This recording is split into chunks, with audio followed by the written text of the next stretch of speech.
prayer, the most important thing for a Muslim to do. The action that if a Muslim does 5 times a day will differentiate them and distinguish them from the disbelievers, as the hadith states. We're going to kind of think about the spiritual implications, the inner dimensions of the prayer. So let's go through the Islamic prayer bit by bit. When you start the prayer, you say Allahu Akbar and you put your hands up. Allahu Akbar means Allah is the greatest. So as you're doing that, you imagine that Allah subhanahu wa ta'ala is watching you. You imagine that Allah subhanahu wa ta'ala is with you and that He can hear what you're saying. And then you start the prayer and you say Alhamdulillahi Rabbil Alameen Ar-Rahman Ar-Rahim, and you mention Surah Al-Fatiha, saying that all praise and thanks be to Allah subhanahu wa ta'ala, Lord of the worlds, the most gracious, the most merciful, Master of the Day of Judgment. You alone we worship and you alone we ask for help. Guide us to the straight path, the path of those who you have favored, not the path of those who have earned your anger, nor of those who have gone astray. Now you're thinking about this and you're in the present moment. You're not thinking about what's going to happen later on, about the bills, about this, about that, about these anxieties that you have, about your relationships, about business. You're not thinking about all these things. You're literally praying and thinking that this is all that there is. This is all that there is. There's nothing else going on at the moment. In fact, the future doesn't exist. This is how to get khushu'ah in the prayer. There's no future. Only this conversation that you're having with Allah, the Creator, the Lord of the heavens and the earth at this point in time. The future doesn't exist. You're in a state of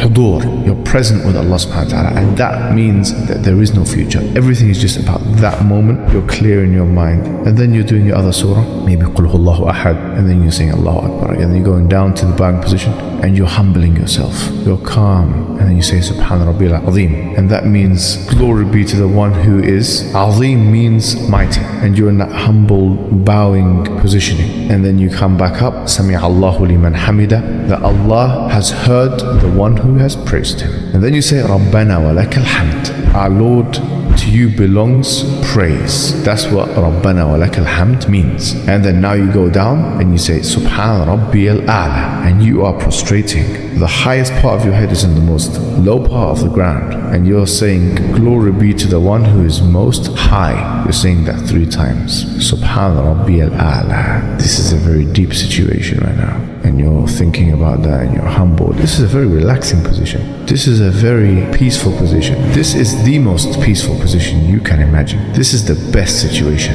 There's nothing more important than that position in the entire day. There's nothing more important than that position in your entire life, in fact. So you're in that position. This is why you were created. This is the purpose of life.